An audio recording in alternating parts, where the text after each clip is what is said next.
The first thing Thomas Begay noticed wasn't the smoke curling from the Martinez chimney, or the way the mountain wind carried whispers through the pine trees. It was the silence. Deep, unnatural quiet that made his horse's ears twitch and his own instincts sharpen like a blade against stone. He'd been tracking a wounded elk through the whispering pines, when the trail led him down toward the valley where civilization tried to scratch its mark into the wilderness. But this wasn't the comfortable hush of snow-muffled forests or the peaceful calm of evening settling over the peaks. Before we jump back in, tell us where you're tuning in from, and if this story touches you, make sure you're subscribed, because tomorrow I've saved something extra special for you. This was the kind of silence that came when something terrible was holding its breath. Thomas had learned to read the language of quiet during his years alone in these mountains. Some silences spoke of coming storms, others of predators stalking prey. This one whispered of human cruelty, the most dangerous predator of all. His weathered hands tightened on the reins as he guided his paint horse through the stand of aspens that bordered the Martinez property. Below in the valley, the ranch house sat like a dark stain against the snow-covered meadow, its windows glowing yellow in the gathering dusk. From this distance, it might have looked peaceful, even welcoming. But Thomas had lived too long in the wild places to trust appearances. The wind shifted, bringing with it something that made Thomas's stomach clench with recognition. Fear, pure, animal terror drifting up from that house like smoke from a funeral pyre. He'd smelled it before on wounded creatures, on prey animals, cornered by something larger and crueler than themselves. But this was different. This fear had lived too long in one place, had settled into the very walls and foundations until it became part of the structure itself. Thomas dismounted near a cluster of frost-blackened serviceberry bushes, their branches bare and brittle in the December cold. The elk he'd been tracking could wait. Something about that house pulled at him with the same inexorable force that drew water toward the sea.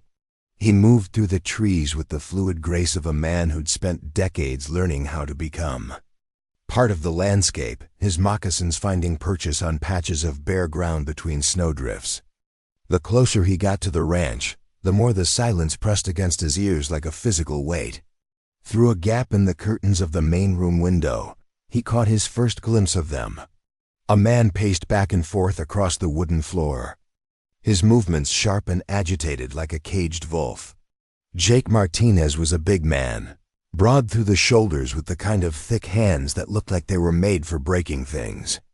His dark hair hung lank around a face that might have been handsome, if not for the cruel set of his mouth and the cold fury that seemed to radiate from him like heat from a forge.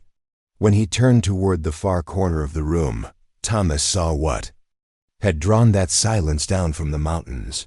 She sat huddled on the floor beside the cold fireplace, knees drawn up to her chest, arms wrapped around her shins like she was trying to make herself as small as possible. Sarah Martinez couldn't have been more than 20, but her face held the haunted look of someone who'd lived through decades of nightmares. Her long black hair hung in tangled curtains around features that were delicate despite the bruising that mottled her left cheek like spilled ink. She wore a simple brown dress that had seen better days, its fabric torn at the shoulder and stained with what looked like dried blood. But it was her eyes that made Thomas's jaw clench with barely contained rage. They were the eyes of a broken animal, wide and darting, constantly tracking her brother's movements with the hypervigilant attention of prey that knew predators never really slept. When Jake stopped pacing and fixed his gaze on her, she seemed to shrink even further into herself, becoming less a person than a shadow trying to disappear into the corner. Jake's voice carried through the thin walls of the ranch house, low and threatening like distant thunder before a storm breaks. The words themselves were lost in the wind, but the tone was unmistakable. This was a man who'd grown comfortable with his own capacity for cruelty, who'd learned that fear was a tool to be sharpened and wielded with precision. Thomas watched as Sarah flinched at something her brother said, her whole body jerking as if she'd been struck, even though Jake hadn't moved from where he stood in the center of the room. The big man crossed to where his sister cowered, and Thomas felt every muscle in his body coil like a spring. Jake reached down and grabbed a handful of Sarah's hair, yanking her head back to force her to meet his eyes. Her mouth opened in what must have been a cry of pain, but the sound was swallowed by the wind before it could reach Thomas's ears. The silence that followed was pregnant with the kind of menace that made wild animals flee and sensible men reach for weapons. Thomas had seen enough. He began working his way around the perimeter of the house, staying low and using the scattered outbuildings for cover. The barn loomed dark against the starlit sky, its weathered boards silver with frost. Behind it, he could make out the skeletal frames of a chicken coop and what might have been a root cellar. The whole property had an air of neglect about it, as if whatever had been eating away at the people inside the house had infected the land itself. From his new vantage point near the kitchen window, Thomas could see more of the room's interior.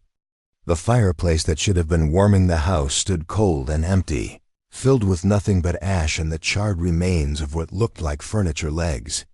The walls were bare, except for a few faded photographs and a rifle mounted above the mantel, but it was the floor that told the real story. Even in the dim lamplight, Thomas could make out dark stains in the wooden planks, stains that had soaked too deep to scrub away. Jake had released his grip on Sarah's hair, but he hadn't moved away from her. Instead, he crouched down until they were at eye level, his face close enough to hers that she probably felt his breath on her skin. Whatever he said next made her whole body go rigid with terror. She shook her head frantically, her lips moving in what looked like desperate pleading. But Jake's expression only grew colder, more calculating, like a man deciding exactly how much pressure it would take to snap a bird's wing. The brother stood and walked to a wooden crate near the far wall, reaching inside to pull out something that made Thomas's blood turn to ice in his veins. The leather strap was old and worn smooth from use, its surface dark with stains that spoke of too many previous applications. Jake held it loosely in his right hand, letting it dangle so Sarah could see it clearly. The effect on her was immediate and devastating. She pressed herself back against the wall as if she could somehow melt through the logs and escape into the winter night. Thomas had lived among the dying long enough to understand that some forms of evil required immediate action. This wasn't a situation that called for careful consideration or weighing of options. This was a moment when a man either acted according to his conscience or became complicit in another human being's destruction. He moved toward the front door of the ranch house with the purposeful stride of someone who'd made his decision and wouldn't be turned aside by doubt or second-guessing. The door wasn't locked. In country this remote, most folks didn't bother with such precautions. Thomas turned the handle slowly, easing the door open just wide enough to slip through. The hinges protested with a soft creak that seemed thunderous in the oppressive quiet of the house. He found himself in a narrow hallway that led toward the main room, where Jake continued his psychological torture of his sister. The wooden floors beneath Thomas's feet were old and warped, and he had to place each step with careful precision to avoid the boards that would groan under his weight. Years of moving silently through wilderness had taught him which parts of his foot to use, how to distribute his weight to minimize sound. He became a ghost drifting through the house, drawn forward by the urgent need to stop what was happening in that room. From the hallway, he could hear Jake's voice more clearly, though he still couldn't make out individual words. The tone had shifted from threatening to almost conversational, which somehow made it even more sinister. This was a man who'd learned to take pleasure in psychological cruelty, who understood that fear could be more effective than physical violence when applied with skill and patience.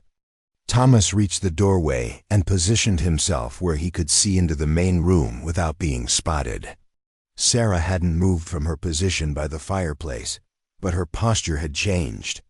She was no longer trying to make herself small. Instead, she sat perfectly still with her back straight and her hands folded in her lap, like someone preparing for execution. Her face had gone completely blank, emptied of all expression except for a kind of resigned acceptance that was more heartbreaking than any tears could have been. This was a woman who'd learned that resistance only made things worse, that survival sometimes meant disappearing inside yourself until the storm passed. Jake stood directly in front of her now, still holding the leather strap, but no longer brandishing it like a weapon. Instead, he used it to gesture as he spoke, his movements casual and almost gentle. To a stranger walking in, they might have looked like siblings having a quiet conversation by the fire.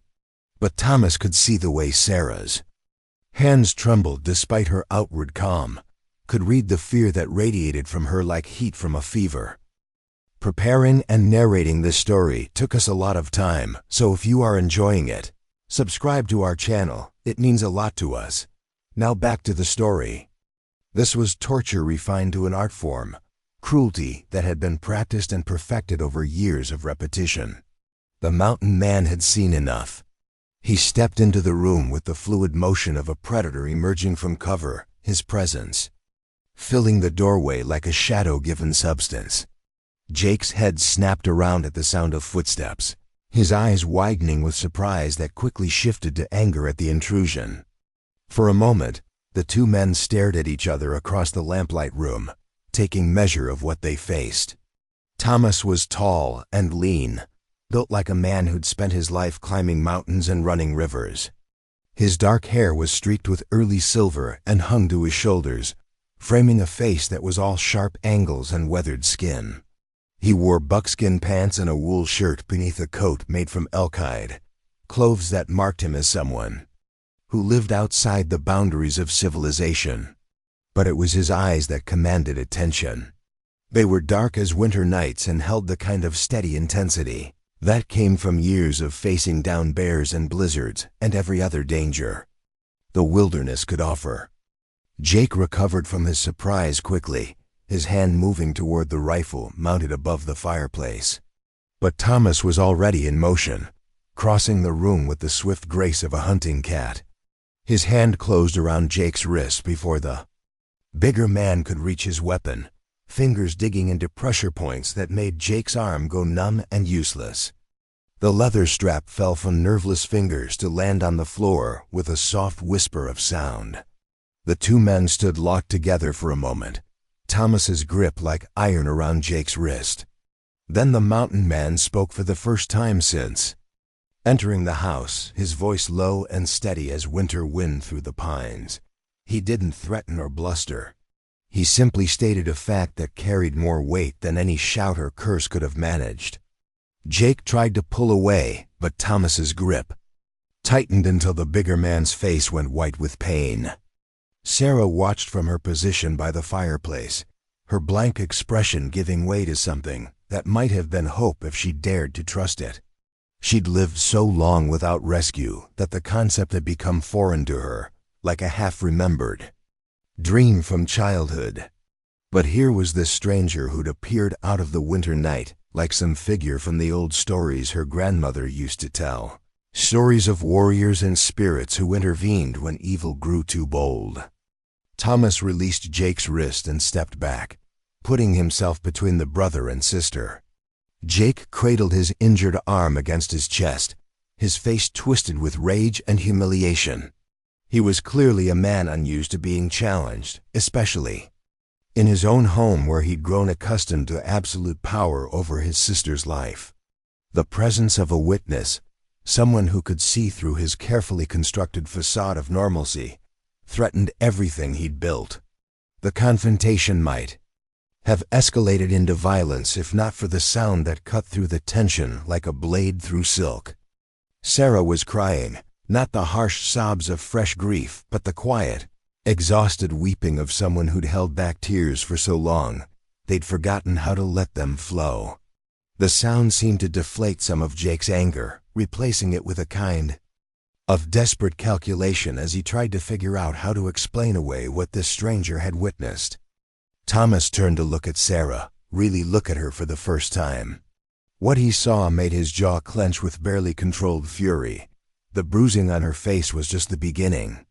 Her wrists bore the telltale marks of rope or wire, thin lines, that had healed and been reopened so many times they'd become permanent scars.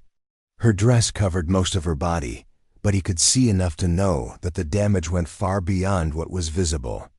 This was systematic torture, the kind of methodical cruelty that spoke of a mind that had crossed lines most people never even approached. Jake's voice cracked like a whip through the strained atmosphere of the room, his words coming fast and defensive as he tried to regain control of a situation that had spiraled beyond his grasp. He claimed Sarah was sick, had been ever since. Their parents died in the fever outbreak 3 winters back. Said she had spells where she'd hurt herself, bang her head against walls, scratch at her own skin until it bled. The lies rolled off his tongue with the practiced ease of someone who'd been crafting this particular fiction for years, refining it each time a neighbor asked too many questions or the doctor made an unexpected visit. Thomas listened without expression, his dark eyes never leaving Jake's face as the man spun his elaborate deception. He'd heard similar stories before, knew the rhythm of lies told by those who'd convinced themselves their cruelty was actually kindness. Jake painted himself as the long-suffering brother, the devoted caretaker who'd sacrificed his own happiness to tend to his sister, who couldn't be trusted with sharp objects or left alone for more than a few hours. According to his version of events, the leather strap wasn't a weapon but a medical necessity, used to restrain Sarah during her violent episodes for her own protection. But Thomas had spent too many years reading the truth written in body language and broken spirits to be fooled by even the most convincing performance. Sarah's reaction to her brother's words told the real story. She didn't nod in agreement or show any sign of recognition at this supposed explanation of her condition. Instead, she seemed to shrink further into herself, her shoulders drawing up defensively as if Jake's voice was a physical blow. Her eyes darted between the two men with the desperate wariness of someone caught between competing predators, uncertain which one posed the greater threat. The mountain man's silence stretched until it became its own form of communication, more powerful than any words he might have spoken. Jake's defensive monologue gradually faltered under that steady, unblinking gaze, his voice growing less certain as he struggled to fill the void left by Thomas's refusal to respond. The lies that had seemed so solid when Jake told them to himself, in the dark hours before dawn, suddenly felt flimsy and transparent under the scrutiny of someone who'd lived long enough to recognize the difference between truth and carefully constructed fiction. When Thomas finally spoke, his voice was soft as winter wind through bare branches, but it carried an undertone of authority that made Jake take an involuntary step backward. He didn't address the elaborate story about Sarah's supposed mental condition or acknowledge Jake's claims of selfless devotion. Instead, he asked a simple question that cut through all the pretense and misdirection like a knife through rotted wood. He wanted to know how long it had been since Sarah had been allowed outside the house, how long since she'd spoken to another human being besides her brother. The question hung in the air between them like smoke from a dying fire, and Jake's face went through a series of rapid changes as he struggled to formulate an answer that wouldn't completely destroy his carefully constructed narrative. He stammered something about the dangers of letting Sarah wander during her episodes, about neighbors who might not understand her condition, about the harsh mountain winters that made it safer to keep her inside where she couldn't hurt herself or get lost in the wilderness. But Thomas had already seen the truth written in the details Jake couldn't disguise.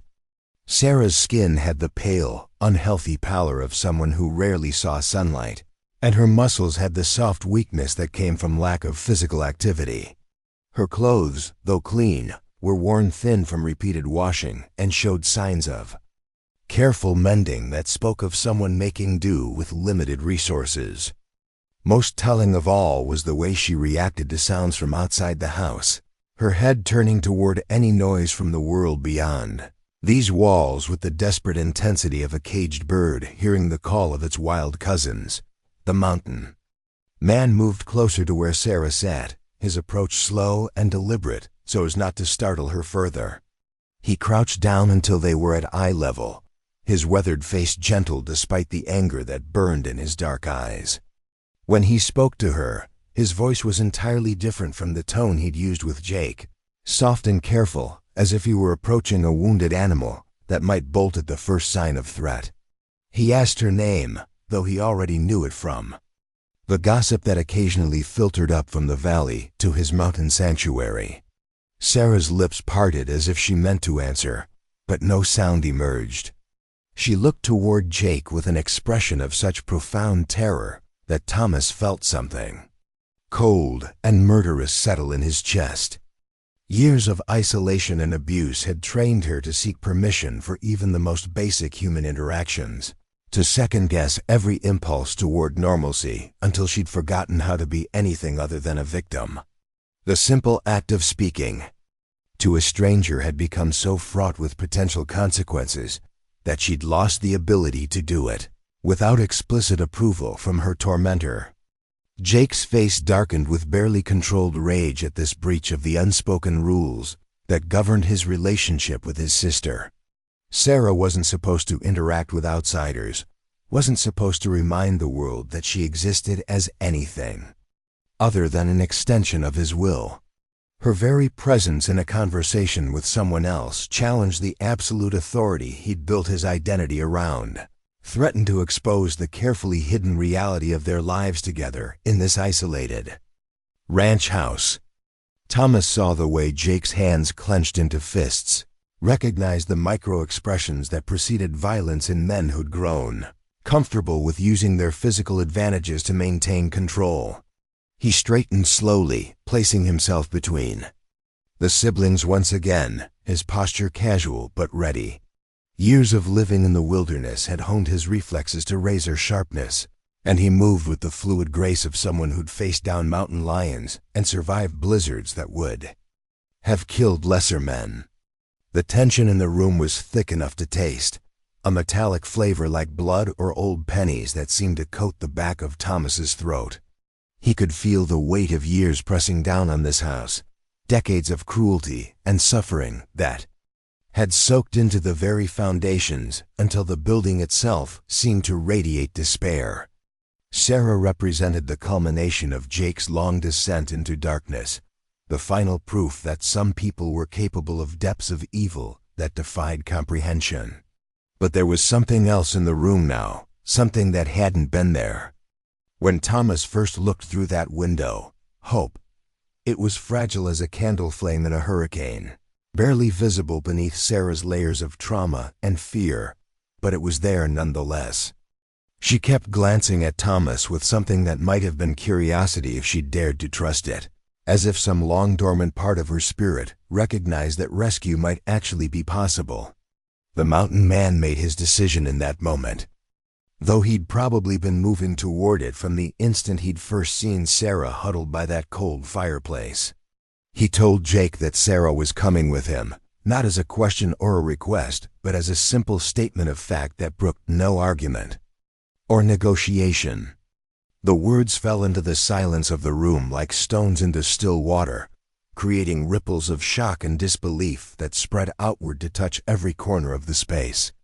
Jake's reaction was immediate and explosive, his carefully maintained facade of reasonableness evaporating like morning mist under the summer sun. He lunged toward the rifle mounted above the fireplace, his movements clumsy with rage and desperation. But Thomas was already in motion, his body flowing from stillness to action with the deadly grace of a predator that had never known defeat. His hand closed around Jake's throat before the bigger man could reach his weapon, fingers applying just enough pressure to make breathing difficult without causing permanent damage. The two men stood locked together in a tableau of violence. Barely held in check, Thomas's grip the only thing preventing Jake from reaching the rifle that would have turned this confrontation into something far bloodier.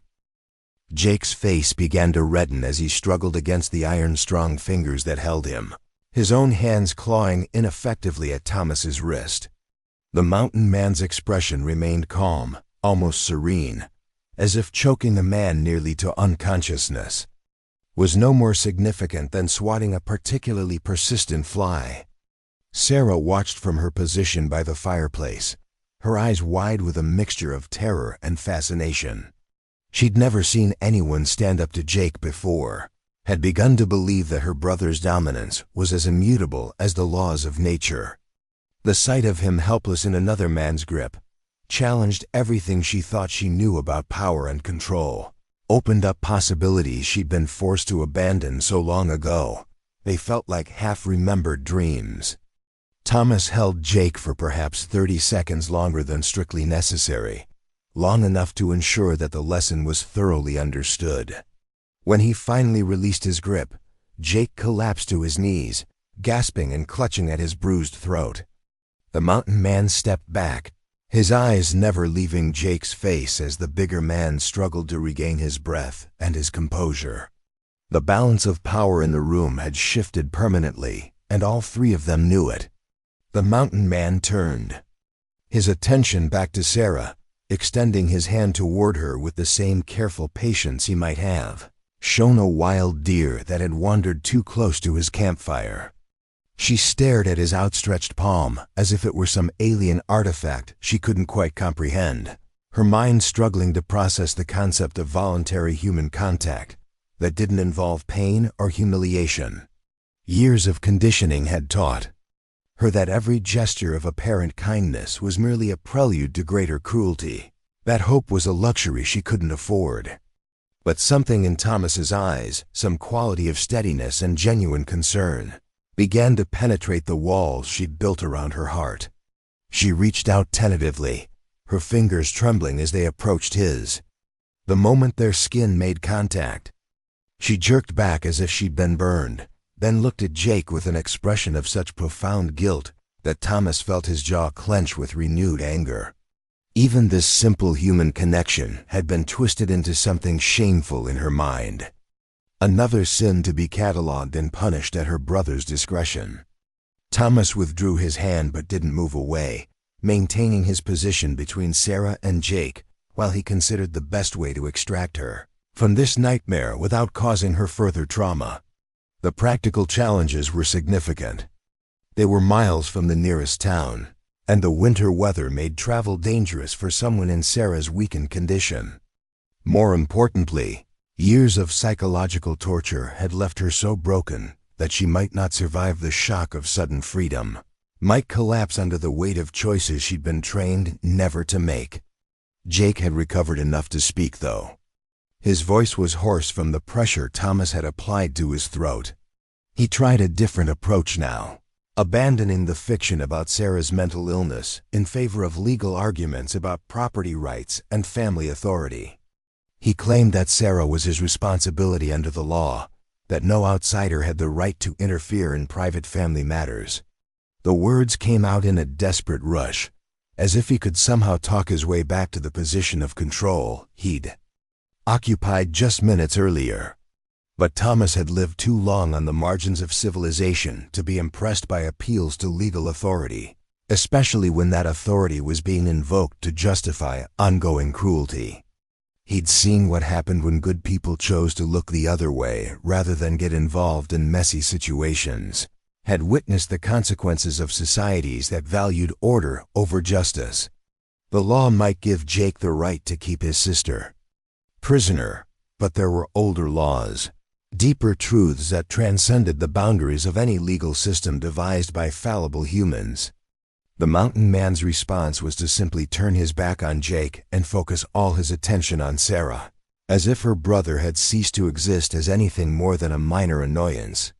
He spoke to her in the same gentle tone he'd used before, asking if she wanted to leave this place, if she was ready to walk away from the prison her life had become.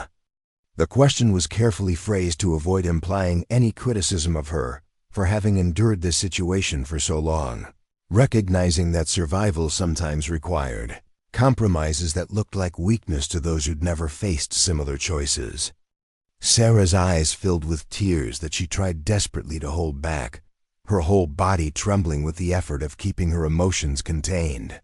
The simple act of being asked what she wanted, of having her preferences treated as if they mattered, was so foreign to her experience that she seemed unable to process it. She looked back and forth between Thomas and Jake, her expression cycling through fear, hope, desperation, and a dozen other emotions too complex to name. Jake made one final attempt to reassert his dominance, rising from his knees and moving toward the door, as if to block their exit. But Thomas was ready for him, stepping forward with the fluid motion of a man who'd never lost a fight that mattered. He didn't strike Jake or even touch him, but something in his posture and expression communicated a threat more clearly than any words could have managed. Jake stopped dead in his tracks, his face pale with the sudden understanding that he was completely outmatched by this quiet stranger who'd materialized out of the winter night.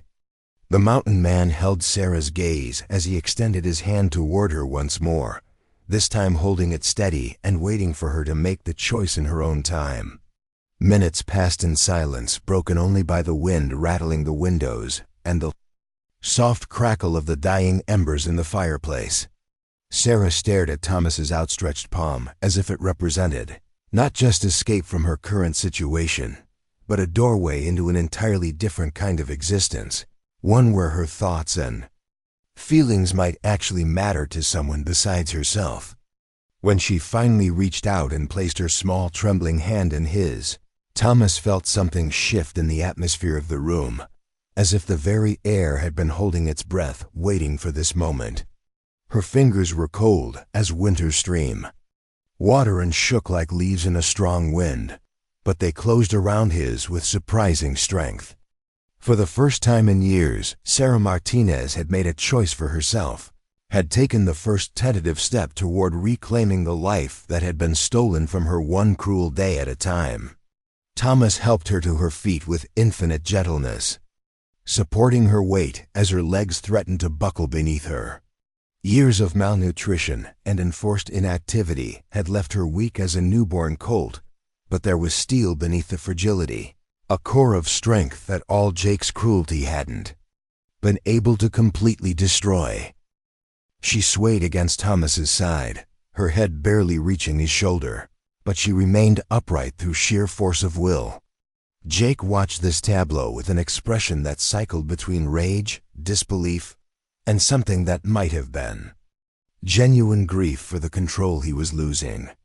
Whatever twisted love he felt for his sister was so thoroughly corrupted by his need to dominate that he couldn't separate caring from cruelty, couldn't imagine a relationship that didn't involve one person's complete subjugation to another's will.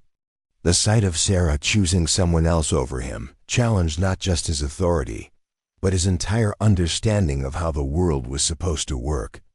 The mountain man guided Sarah toward the door, his movements slow and careful to accommodate her weakness.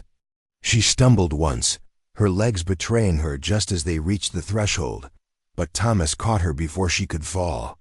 For a moment they stood there in the doorway, Sarah clinging to Thomas's arm while she gathered the strength to continue.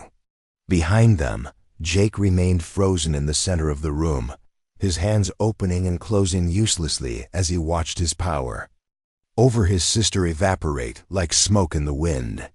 The winter air hit Sarah's face like a physical shock, and she gasped at the sensation of breathing freely for the first time in longer than she could remember. The sky above was clear and brilliant, with stars, an endless canopy of light that seemed to promise possibilities she'd forgotten could exist. Thomas felt her grip on his arm tighten as she took in the vastness of the world beyond the walls that had confined her for so long, saw the way her eyes widened with something that might have been wonder if it hadn't been mixed with so much fear. They made their way slowly toward Thomas's horse, which waited patiently near the stand of aspens where he'd left it. The paint mare nickered softly at their approach, her ears pricked forward with curiosity at the sight of this new companion. Sarah shrank back instinctively at the sound, her body going rigid with the automatic fear response that years of abuse had burned into her nervous system. But Thomas spoke to both the horse and the woman in the same calm, reassuring tone, his voice a bridge between the wild freedom of the mountains and the careful healing that lay ahead. The journey to Thomas's hidden sanctuary would take them through some of the most beautiful and dangerous country in the Colorado Rockies, but that was a concern for later. For now, it was enough that Sarah had taken the first step toward freedom, had chosen trust over the familiar safety of her cage. The real healing would begin when they reached the secluded canyon where Thomas made his home, a place where the only sounds were wind through pine boughs and the cheerful babble of Hidden Creek as it wound its way down from the high country toward the distant valleys below. The hidden canyon that Thomas called home existed in a fold between two massive stone walls, invisible from any angle except the narrow deer trail that wound down from the ridge above. Sarah's first glimpse of the place came as they rounded a bend in the path, and she stopped so suddenly that Thomas's horse snorted with surprise at the unexpected halt. Below them spread a pocket of green paradise that seemed impossible in the harsh landscape of the high Rockies, a secret garden carved from living rock by centuries of patient water and wind. Hidden Creek meandered through the canyon floor like a silver thread, its banks lined with willows whose bare winter branches created intricate patterns against the snow. Ancient cottonwoods rose from sheltered alcoves in the rock walls, their massive trunks scarred by decades of lightning strikes and avalanches but still standing proud and defiant. Steam rose from several points along the creek where hot springs bubbled up from deep underground, creating pockets of warmth that kept the water flowing even in the depths of winter. Thomas's camp occupied a natural amphitheater carved into the southern wall of the canyon, where the morning sun would strike first and linger longest. A lean-to built from lodgepole pine and elk hide provided shelter from wind and snow, while carefully constructed stone circles marked places where fires had burned countless times before. Drying racks made from willow branches held strips of venison and elk meat, and clay pots sealed with pine pitch contained stores of wild rice, dried berries, and medicinal herbs gathered from the high meadows during summer months. But it was the silence that struck Sarah most forcefully, a profound quiet that was the opposite of the oppressive hush that had filled her brother's house. This was the natural stillness of a place where human cruelty had never taken root, where the only sounds were the gentle whisper of wind through stone and the musical conversation of water flowing over smooth rocks. For someone who had lived so long with the constant threat of violence hanging over her like a storm cloud, the peace of this hidden sanctuary felt almost supernatural. Thomas helped her down from the horse with infinite care, his weathered hands supporting her weight as her legs threatened to buckle beneath her. The journey from the ranch had taken most of the night, and Sarah's weakened body was trembling with exhaustion and cold despite the heavy coat Thomas had wrapped around her shoulders. She stood swaying slightly in the pale dawn light, her eyes wide as they took in details that seemed to belong to a different world from the one she'd known for so long. The mountain man guided her toward the fire circle closest to his shelter, where coals from the previous evening still glowed red beneath a layer of ash. With practiced efficiency, he coaxed the embers back to life, feeding them dried grass and thin strips of pine bark until flames began to dance in the crisp morning air. The warmth drew Sarah like a magnet, and she sank down onto a flat boulder that Thomas had positioned as a seat, holding her hands out toward the heat with an expression of profound gratitude. He moved around the camp with the quiet efficiency of someone who had lived alone for years, gathering the things Sarah would need to begin recovering from her ordeal. A pot made from hammered copper went onto the fire, filled with water from the creek and a handful of dried herbs that would make a nourishing broth. Soft furs and woven blankets appeared from storage places carved into the rock walls, creating a nest of warmth where Sarah could rest without fear of being disturbed. As the sun climbed higher and began to penetrate the canyon's depths, Thomas was able to get his first clear look at the extent of the damage Jake had inflicted on his sister. What he saw made his jaw clench with a fury so deep it felt like a physical weight in his chest.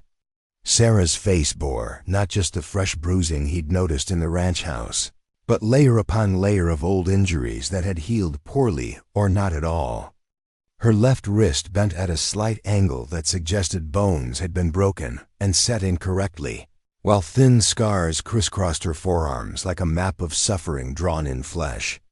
But it was her eyes that told the truest story of what she had endured. They held the hollow, haunted look of someone who had retreated so far inside themselves that they might never find the way back to the surface. When Thomas moved too quickly or made an unexpected sound, those eyes would dart toward him with the hyper-vigilant terror of prey that knew predators could strike without warning.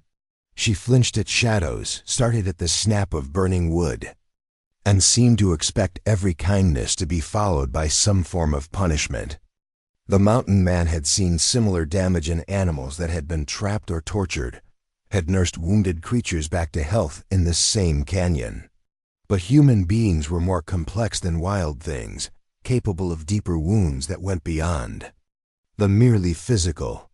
Sarah's spirit had been systematically broken down over years of calculated cruelty, and rebuilding it would require patience and skill that Thomas wasn't sure he possessed.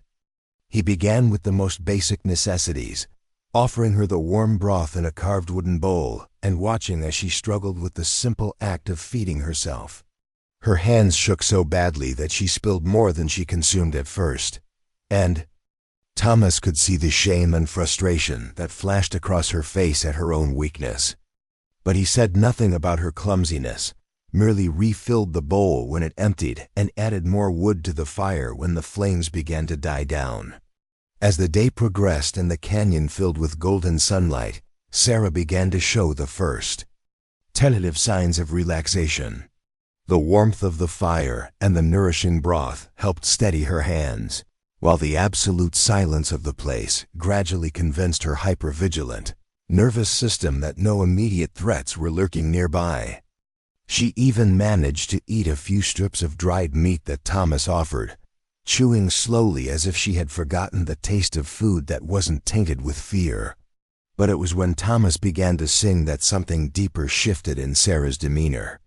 His voice was low and rich, carrying melodies his grandmother had taught him as a child, songs in the old language that spoke of healing and renewal and the eternal cycle of seasons that governed all life. The words meant nothing to Sarah, but the tone carried meanings that transcended language, communicating safety and acceptance in ways that English never could. She listened with an expression of wonder, as if she had forgotten that human voices could create beauty instead of pain. Tears began to flow down her cheeks, not the desperate weeping of fresh grief, but the slow, cleansing release of sorrow that had been locked away for far too long. Thomas continued singing, his voice weaving through the canyon like smoke from sacred fires, while Sarah finally allowed herself to begin the long process of mourning for the woman she had been before her brother's cruelty had reshaped her into something broken and afraid. The days that followed settled into a gentle rhythm that was entirely foreign to Sarah's experience. Thomas would rise before dawn to tend the fire and prepare simple meals, never rushing or making demands on her time or attention. He moved through his daily tasks with the patient efficiency of someone who understood that healing could not be hurried, that broken spirits required the same careful tending as broken bones if they were ever to mend properly. Sarah spent most of those first days huddled by the fire, wrapped in furs and blankets like a cocoon. She slept more than she was awake, her exhausted body finally given permission to rest without fear of being awakened by violence. When nightmares jerked her back to consciousness, Thomas would be there with quiet words and warm drinks, never touching her without permission, but always ready to provide whatever comfort she could accept. Gradually, as her physical strength began to return, Sarah started to show curiosity about her surroundings. She would watch Thomas as he tended his gear or prepared food, her eyes following his movements with the intense focus of someone trying to understand an entirely different way of being in the world. He worked with his hands constantly, carving implements from wood and bone, mending clothes and equipment, creating beauty from raw materials with the same unconscious skill that birds used to build their nests. One morning, as Thomas sat cross-legged beside the fire working on a new pair of moccasins, Sarah surprised them both by speaking for the first time since leaving the ranch. Her voice was barely a whisper, rusty from disuse, and heavy with the weight of years spent in silence, but the words were clear enough to understand. She asked why he had taken her away from Jake, what he wanted from her in return for his kindness. The question revealed how thoroughly her brother's cruelty had warped her understanding of human relationships, how she had been conditioned to believe that every interaction must have a hidden cost, every kindness must mask some deeper agenda. Thomas set down his work and looked at her directly, his dark eyes steady and patient as he considered how to answer a question that cut to the heart of everything wrong with the world she had known. He told her about the morning he had first seen her through the window of the ranch house, about the way her suffering had called to something deep in his spirit that demanded action. He spoke of the old teachings that said all living things were connected by invisible threads, that harm done to one weakened the whole fabric of existence, while healing restored balance to the world. His words were simple and direct, free from the elaborate justifications that civilized people used to explain away their failures to act when action was needed. Sarah listened with an expression of growing amazement, as if he were describing concepts from another planet entirely. The idea that someone might risk their own safety to help a stranger without expecting anything in return was so foreign to her experience that she seemed unable to fully grasp it.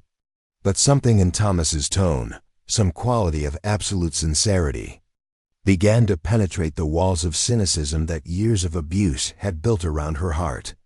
As the days turned into weeks, Sarah began to venture further from the fire circle, exploring the hidden canyon with the cautious steps of someone learning to walk again after a long illness. Thomas never pushed or hurried her, but he was always nearby if she needed support, his presence a steady anchor in a world that had suddenly become vast and full of possibilities she had forgotten could exist. She discovered the hot springs that bubbled up from deep underground, their mineral-rich waters maintaining pockets of warmth even when snow covered the canyon rim. Thomas showed her how to test the temperature with her finger before entering, how to find the spots where the heat was comfortable rather than scalding. The first time she lowered herself into those healing waters, Sarah wept with relief at the sensation of warmth penetrating muscles that had been clenched with tension. For years, the mountain man taught her other things as well, lessons in survival and self-reliance that were also lessons in reclaiming her own agency. He showed her how to identify edible plants, how to read the weather signs written in cloud formations and wind patterns, how to move quietly through the forest without disturbing the creatures that lived there.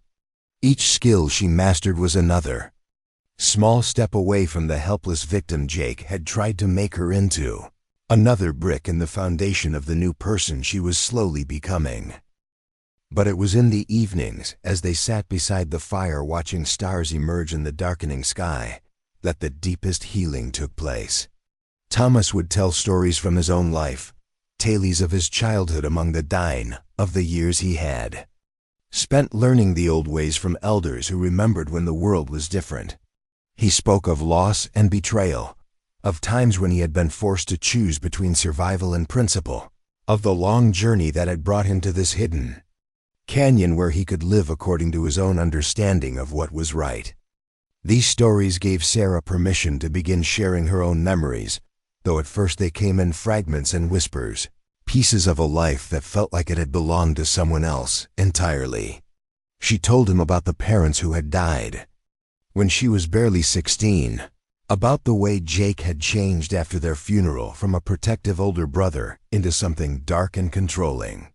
She described the gradual erosion of her freedom, the way each new restriction had seemed reasonable at first, until they accumulated into a prison she couldn't escape.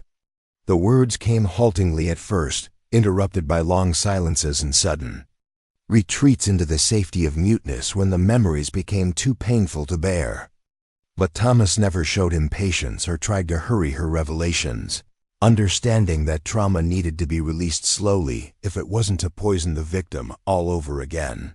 He listened without judgment, accepting her truth without trying to minimize or explain away the cruelty she had endured.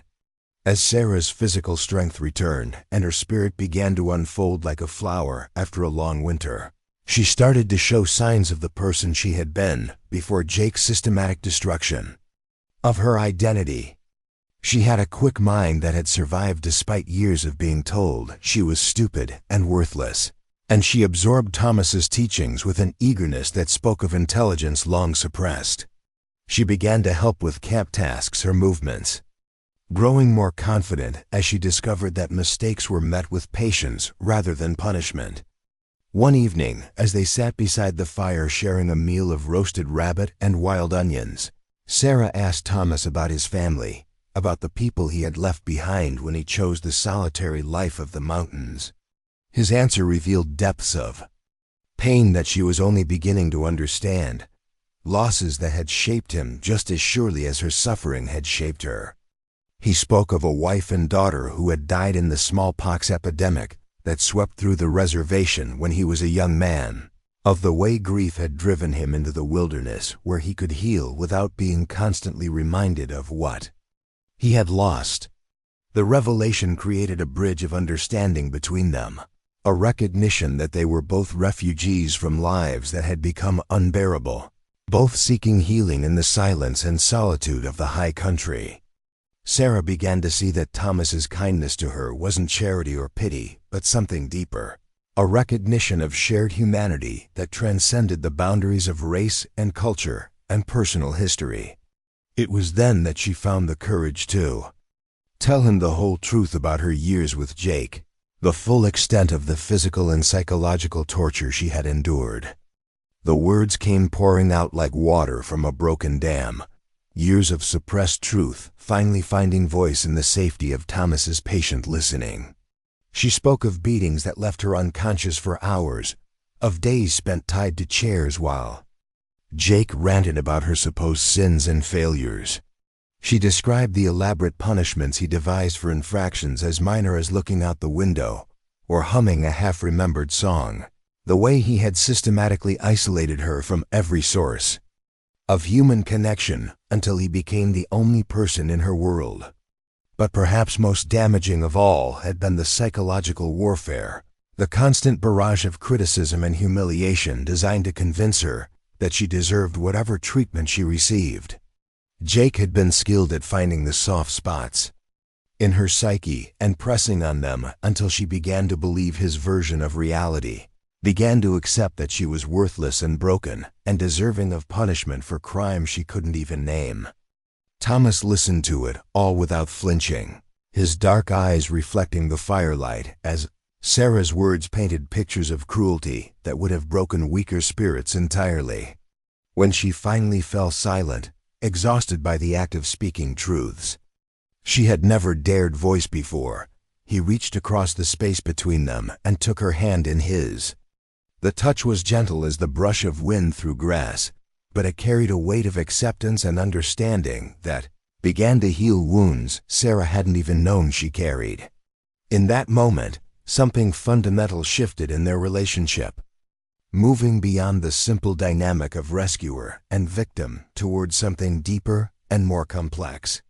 Sarah began to see Thomas not just as her savior, but as a fellow traveler on the difficult path toward healing, someone who understood suffering not from the outside, but from having walked through his own dark valleys and emerged scarred but intact on the other side.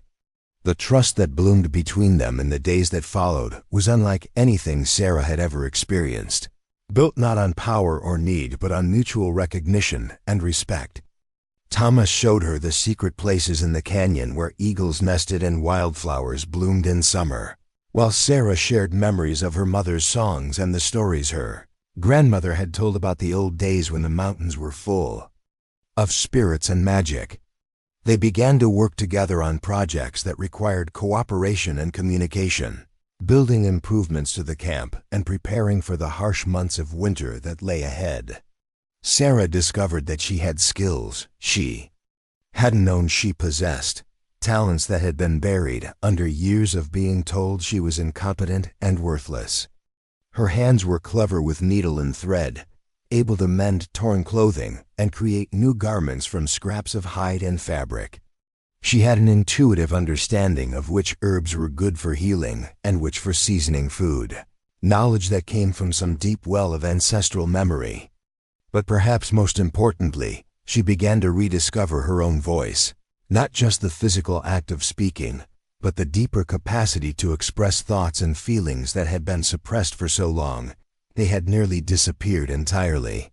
In the safety of Thomas's patient attention, she found the courage to share opinions and make choices, to express preferences and desires that had no connection to anyone else's expectations or demands.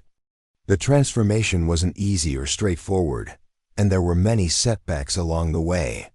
Some mornings, Sarah would wake up convinced that the kindness she had experienced was all a dream, that she would open her eyes to find herself back in Jake's house with the leather strap descending toward her exposed skin. On those days, Thomas would find her huddled by the fire, shaking with terror that seemed to have no rational cause, and he would sit with her until the panic passed and she could remember where she was and why she was safe. But gradually, as the weeks turned toward months, the good days began to outnumber the bad ones, and Sarah started to believe that her new life might be something more than a temporary reprieve from suffering. She began to plan for the future, to imagine possibilities that extended beyond mere survival into something that might actually be called living. The broken girl who had been tied to that tree was slowly being replaced by a woman who was learning to stand tall and speak her truth without fear of retribution. Spring came early to the high country that year, arriving with sudden warmth that turned snow to rushing water and filled the hidden canyon with the sounds of renewal.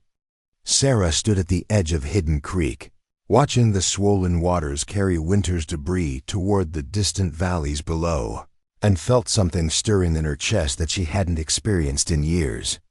It took her several moments to recognize the sensation as anticipation, the first fragile shoots of hope pushing through soil that had been frozen too long. The woman who stood beside that mountain stream bore little resemblance to the broken creature Thomas had rescued from Jake's house 6 months earlier. Sarah's body had filled out with proper nutrition and regular activity, her muscles regaining the strength that years of malnutrition and enforced inactivity had stolen. Her hair, once lank and lifeless, now caught the morning light like spun copper, while her skin had lost the unhealthy pallor of someone who rarely saw the sun. But the most dramatic change was in her eyes, which no longer held the hollow emptiness of the truly broken, but sparkled with intelligence and determination that grew stronger with each passing day. Thomas found her there as the sun climbed toward its zenith, her bare feet planted firmly on the smooth stones that lined the creek bank. She had been coming to this spot every morning for weeks, drawn by something she couldn't quite articulate, but which he understood instinctively. Moving water had always been sacred to his people, representing the flow of time and the possibility of change, the eternal process by which all things were renewed and transformed. Sarah's daily pilgrimages to the creek were part of her healing, a ritual acknowledgement that she was no longer the same person who had cowered in that ranch house. She turned at his approach, her face lighting up with a smile that still surprised him with its brightness. The simple act of smiling had been foreign to her when they first arrived at the canyon, her facial muscles seemingly having forgotten how to arrange themselves into expressions of joy or contentment. But Thomas had been patient, finding small ways to coax laughter from her damaged spirit until genuine happiness became as natural to her as breathing. They had developed their own language of communication over the months, a mixture of words and gestures and comfortable silences that conveyed meaning more clearly than elaborate speeches ever could. Sarah's eyes met his with a directness that would have been impossible when fear still ruled her every interaction. And he saw something new there, a resolution that made his chest tighten with both pride and concern. She spoke without preamble, her voice steady as the creek beside them. The time had come, she said, to return to Cedar Ridge, not to resume her old life or to seek reconciliation with the brother who had tormented her, but to reclaim the parts of herself that Jake had stolen and to ensure that no one else would suffer as she had suffered. The words came out calmly, without the tremor of uncertainty that had marked her speech in the early days of her recovery, but Thomas could see the effort it took for her to voice such a momentous decision.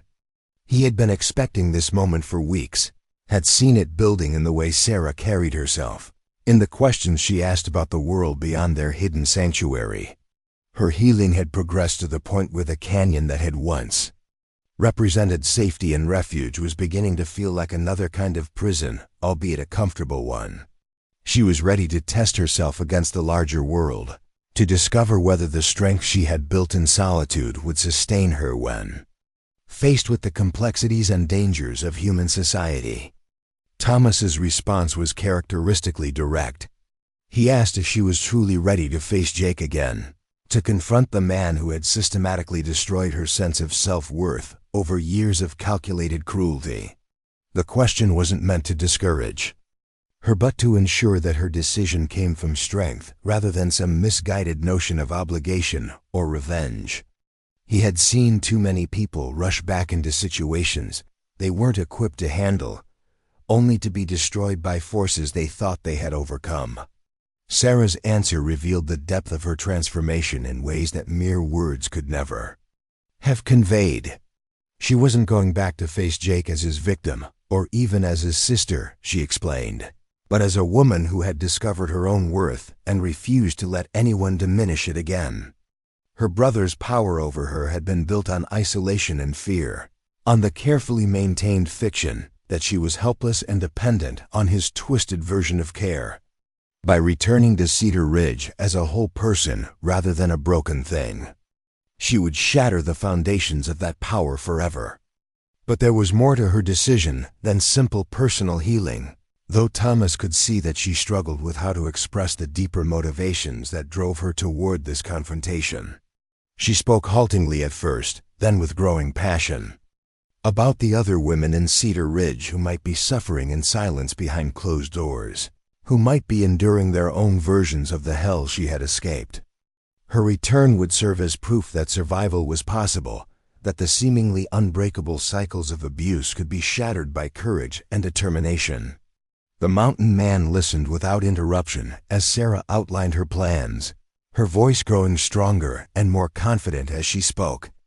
She intended to reclaim the small house that had belonged to her parents, to establish herself as an independent woman in a community that had written her off as dead or disappeared. She would make it clear to everyone, including Jake, that she was no longer the frightened girl who had once accepted punishment for crimes she had never committed. Thomas saw the wisdom in her approach, even as part of him recoiled from the dangers it would certainly entail. Sarah had grown strong during her time in the canyon, but Jake had not spent these months in idle contemplation. He would have had time to construct explanations for his sister's disappearance, to reinforce the narrative that painted him as the long-suffering victim of her supposed instability. The town that had once ignored Sarah's suffering would not welcome her return with open arms, especially if it forced them to confront their own complicity in her abuse. But Thomas also understood that some battles could only be fought by the people who had been most damaged by the original conflict. Sarah's healing would never be complete until she had proven to herself that she could face her tormentor from a position of strength rather than weakness. The canyon had given her the tools she needed for survival, but only the wider world could provide the ultimate test of whether those tools were sufficient for the life she wanted to build. They spent the next week preparing for the journey back to Cedar Ridge, gathering supplies and making plans for contingencies that ranged from simple social ostracism to outright violence. Thomas cleaned and checked his weapons while Sarah practiced the skills he had taught her, From basic self-defense to the more subtle arts of reading people's intentions and motivations. She would not be returning to her old life as a helpless victim, but as a woman capable of protecting herself and making her own choices about how and where to live. The morning of their departure dawned clear and cold, with a bite in the air that promised winter's return despite the recent warm spell.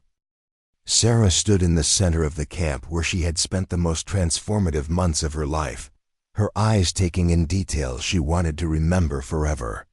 The fire circle where Thomas had nursed her back to health, the hot springs that had eased both physical and spiritual pain, the stone alcoves where she had learned to feel safe enough to sleep without nightmares. All of it had become part of her in ways that no one could ever take away, a foundation of strength that would support her no matter what challenges lay ahead. Thomas secured their supplies to his paint horse and a second mount he had acquired from a trader the previous summer, a sturdy bay mare with gentle eyes and an unflappable temperament. Sarah had become an accomplished rider during her months in the canyon, her natural grace and fearlessness serving her well as she learned to communicate with the animals that would carry them back to civilization. The skills Thomas had taught her were not just practical but symbolic, each one representing another step away from the helpless dependency that had characterized her life with Jake. The journey to Cedar Ridge took them through some of the most spectacular country in the Colorado Rockies, but Sarah found her attention focused inward rather than on the breathtaking vistas that surrounded them. She was mentally preparing herself for the confrontations that lay ahead, rehearsing conversations and steeling herself for the reactions her return would inevitably provoke.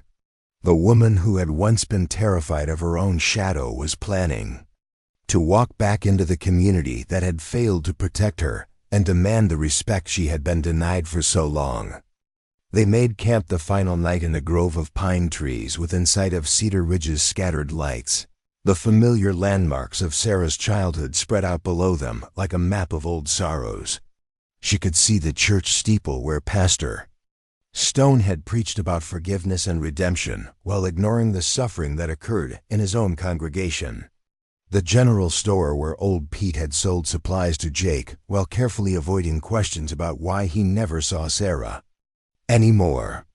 The sheriff's office where Roy Campbell had jurisdiction over a territory too large for one man to patrol effectively, allowing family matters to remain private even when privacy enabled cruelty.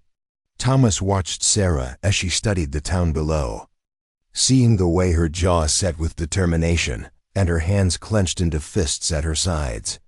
She was ready for this confrontation, had been building toward it for months, without fully realizing where her healing was leading her. But he also saw the fear that flickered in her eyes when she thought he wasn't looking, the perfectly natural terror of someone preparing to face the source of their deepest trauma. When she asked if he would stay close during the difficult days ahead, Thomas's answer came without hesitation. He would not leave her to face Jake and the town alone, would stand beside her as she reclaimed her place in the world. But he also made it clear that this was her battle to fight, her story to tell, and he would follow her lead rather than trying to impose his own solutions on problems that belonged to her. They rode into Cedar Ridge just as the morning mist was lifting from the valley, their horses' hooves echoing on the hard-packed dirt of Main Street. The town looked smaller than Sarah remembered, its buildings weathered and shabby in the harsh light of dawn. A few early risers were already moving about their business, and she saw the moment when recognition dawned in their eyes, saw the way they stopped and stared as if witnessing the return of someone from the dead. The Martinez ranch sat on the outskirts of town, its familiar buildings looking exactly as Sarah remembered them from the night Thomas had carried her away. But now she approached them as an equal rather than a victim, her spine straight and her head held high as she prepared to reclaim the home that had become a prison under Jake's rule. The house looked smaller than it had in her nightmares, its windows dark and unwelcoming in the pale morning light. Jake emerged from the barn as they approached, his face cycling through surprise, disbelief, and rage so quickly that Sarah might have missed the transitions if she hadn't known him so well. He had aged in the months since her escape, his hair showing more gray, and his face bearing new lines that spoke of sleepless nights and gnawing worry. But the fundamental cruelty was still there, the same cold calculation that had made him such an effective torturer of the helpless and vulnerable. For a moment, the siblings stared at each other across the yard where they had once played as children, before Jake's transformation had turned their family home into a place of suffering and fear. Sarah felt the old terror trying to claw its way up from the depths of her consciousness, the conditioned response to her brother's presence that had been burned into her nervous system over years of abuse. But she also felt something new and stronger, a core of steel that Jake's cruelty had failed to break and Thomas's patience had helped her discover. When Jake spoke, his voice carried the same tone of false concern that had once been so effective at manipulating her emotions and confusing her sense of reality. He claimed to have been worried sick about her disappearance, said he had searched everywhere and feared she had wandered off during one of her supposed episodes and died in the wilderness. The lies came as smoothly as they always had, crafted to make her doubt her own memories and accept his version of events as the truth. But Sarah was no longer the broken girl who had once accepted Jake's gaslighting as gospel truth. She dismounted from her horse with fluid grace, her movements confident and controlled as she faced the man who had once held the power of life and death over her. When she spoke, her voice carried across the yard with crystal clarity, cutting through Jake's deceptions like a knife through rotted wood. She told him she had not disappeared but escaped, had found people who understood the difference between love and control, between protection and imprisonment. She said she had come back not to resume their old relationship, but to make it clear that she would never again accept abuse disguised as affection or cruelty masquerading as care. The words came out steady and strong, each one carrying the weight of months spent rebuilding herself from the foundation up. Jake's facade of concern cracked like ice in spring sunlight, revealing the rage and possessiveness that had always lurked beneath his pretense of brotherly devotion. He stepped toward Sarah with the same threatening posture that had once been enough to send her fleeing to whatever corner offered the most protection from his anger. But this time she stood her ground, her eyes meeting his without flinching, her body radiating the kind of calm confidence that comes from knowing exactly who you are and what you will and will not tolerate. The confrontation might have escalated into violence if not for the growing crowd of townspeople who had been drawn by the commotion. Word of Sarah's return was spreading through Cedar Ridge like wildfire, bringing curious neighbors and longtime residents out of their homes and businesses to witness this unprecedented challenge to Jake's authority. Among them was Sheriff Campbell, his badge glinting in the morning sun as he approached with the careful neutrality of a man who had spent years avoiding difficult questions about what happened behind closed doors. Sarah saw her opportunity and seized it with both hands, her voice carrying clearly as she addressed not just Jake, but the entire assembled crowd. She spoke about the years of systematic torture she had endured, about the isolation and cruelty that had been hidden behind the facade of family privacy. She described specific incidents with clinical precision, stripping away the comfortable ambiguity that had allowed the community to ignore what was happening in plain sight. The reaction was immediate and divided. Some faces showed shock and disbelief, while others reflected the uncomfortable recognition of people who had suspected something was wrong, but chosen not to investigate further. A few individuals, mostly older women who had survived their own experiences with abusive men, nodded with grim understanding as Sarah's words confirmed suspicions they had harbored for years. But it was Maria Santos who stepped forward first, her weathered face streaked with tears as she approached Sarah with arms outstretched. The older woman had been a friend of Sarah's mother, had watched both children grow up and wondered privately about the changes she had seen in Sarah before her disappearance. Now she embraced the young woman with fierce protectiveness, her action breaking the spell of uncertainty that had held the crowd frozen. Others followed Maria's lead, creating a circle of support around Sarah that Jake found himself unable to penetrate. Old Pete shuffled forward to mumble an apology for the times he had accepted Jake's explanations without question. Even Pastor Stone emerged from his church to stand with those who were finally choosing to believe the evidence of their own eyes, rather than the comfortable lies they had told themselves about family matters being private concerns. Jake found himself increasingly isolated as more and more people chose to stand with his sister, rather than maintain the willful blindness that had enabled his cruelty for so long. His attempts to reassert his old narrative about Sarah's mental instability fell on ears that were no longer willing to accept such convenient explanations. The power he had wielded through manipulation and intimidation was evaporating like morning mist under the harsh light of truth. Sheriff Campbell found himself forced to act by the weight of public testimony and his own conscience, which had been troubling him for years about his failure to investigate the Martinez situation more thoroughly. He placed Jake under arrest for assault and unlawful imprisonment, charges that would likely result in years of prison time if Sarah was willing to testify against her brother in court. As Jake was led away in shackles, his face was a mask of disbelief and rage that anyone, especially his sister, would dare to challenge his authority so publicly and decisively. But Sarah felt no satisfaction in his downfall, only a profound sense of relief that the nightmare that had defined so much of her life was finally coming to an end. She had not returned to Cedar Ridge seeking revenge but reclamation, and she had achieved far more than she had dared to hope. In the days that followed, Sarah began the process of rebuilding her life in the community where she had once been systematically erased.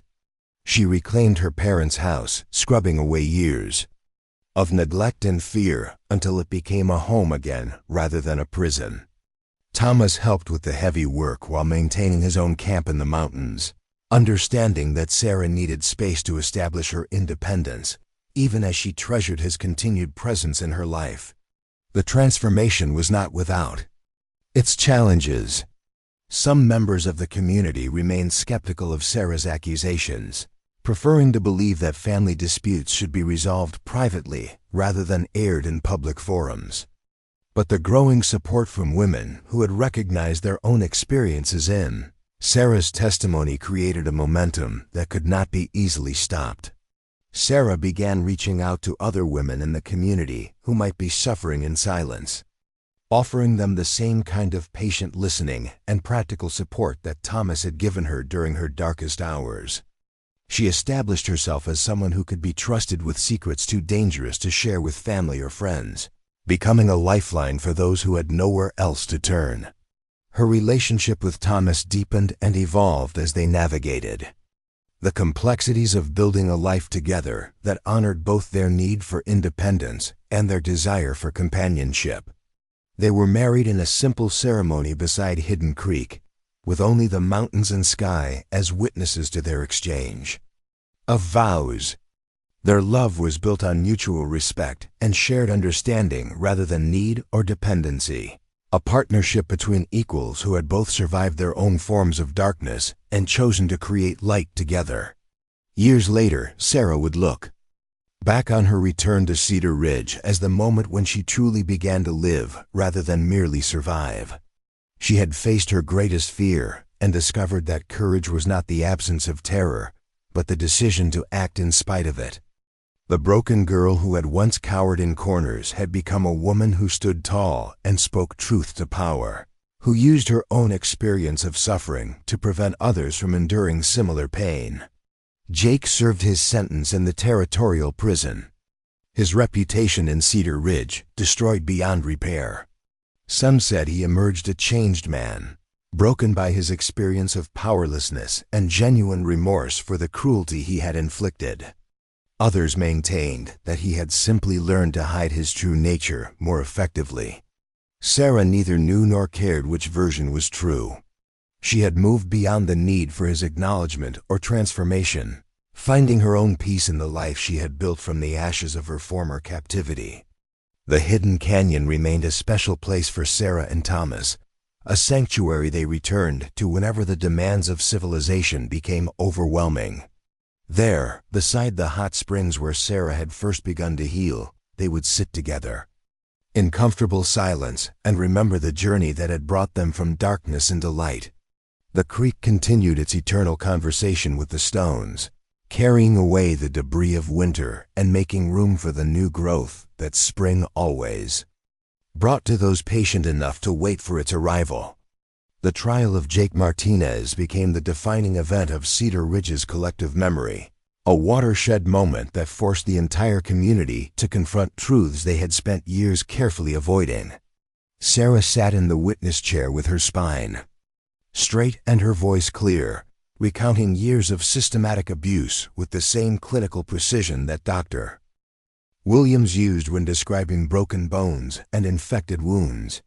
Every word she spoke landed in the hushed courtroom like a stone dropped into still water, creating ripples of shock and recognition that spread through the assembled townspeople. Judge Harrison had traveled from Denver specifically for this case. His reputation for fairness and his experience with frontier justice making him the obvious choice for such a sensitive matter. A man in his 60s with steel-gray hair and eyes that had seen too much of human nature's darker impulses, he listened to Sarah's testimony without interruption, occasionally making notes in the leather-bound journal that never left his side. His face remained impassive throughout her recounting of Jake's cruelty, but those who knew him well could see the muscle ticking in his jaw, the slight tightening around his eyes that indicated barely contained fury at what he was hearing.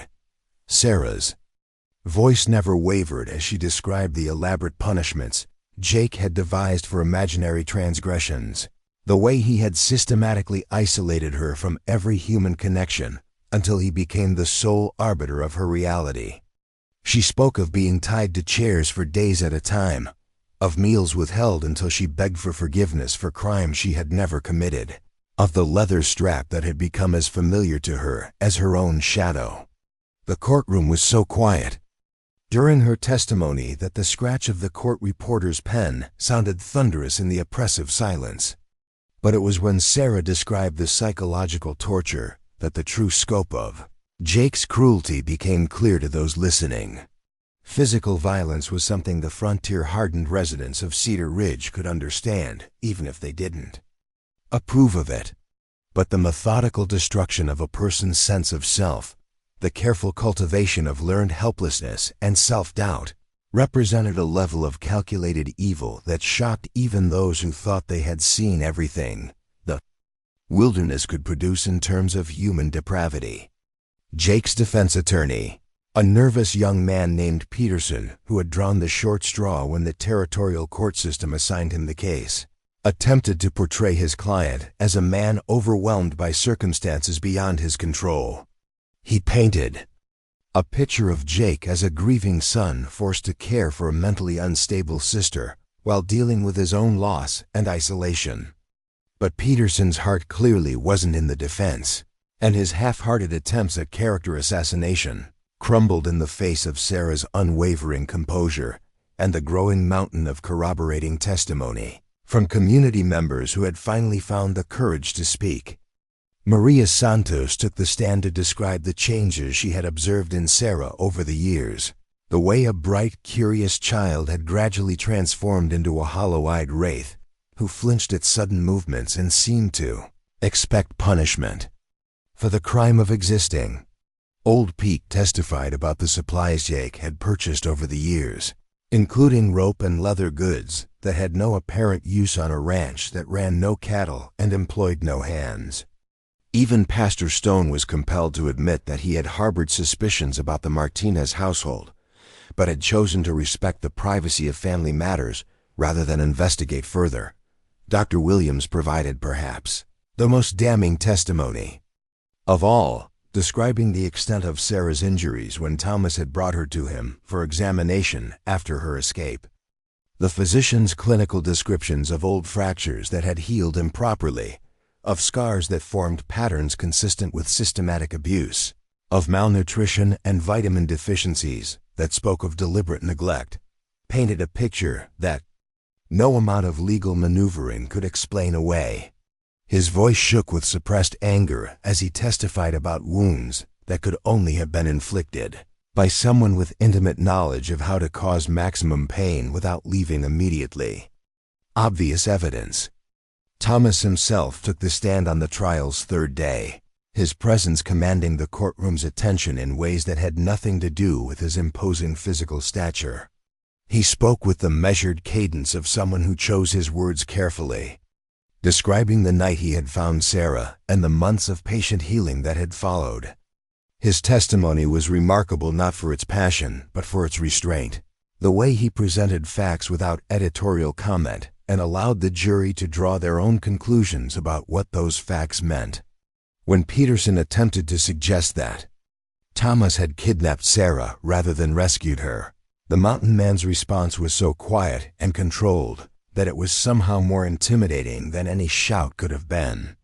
He simply asked the attorney to explain why a kidnapping victim would return voluntarily to testify against her supposed rescuer, why she would seek out the very legal system that Peterson claimed had failed to protect her in the first place.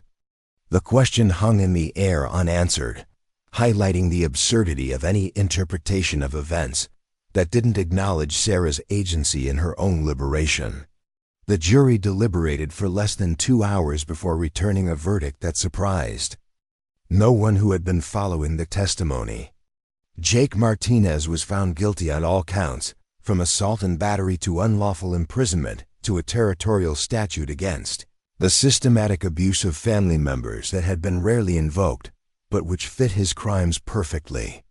Judge Harrison's sentencing reflected both his horror at what he had heard and his determination to send a message that such behavior would not be tolerated, even in the remote communities where territorial law was often more theoretical than practical.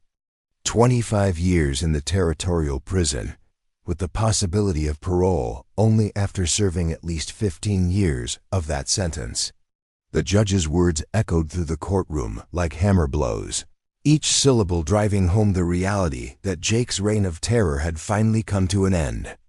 But Harrison wasn't finished with his pronouncement, and what followed would be quoted in territorial newspapers for months to come as an example of frontier justice at its most eloquent.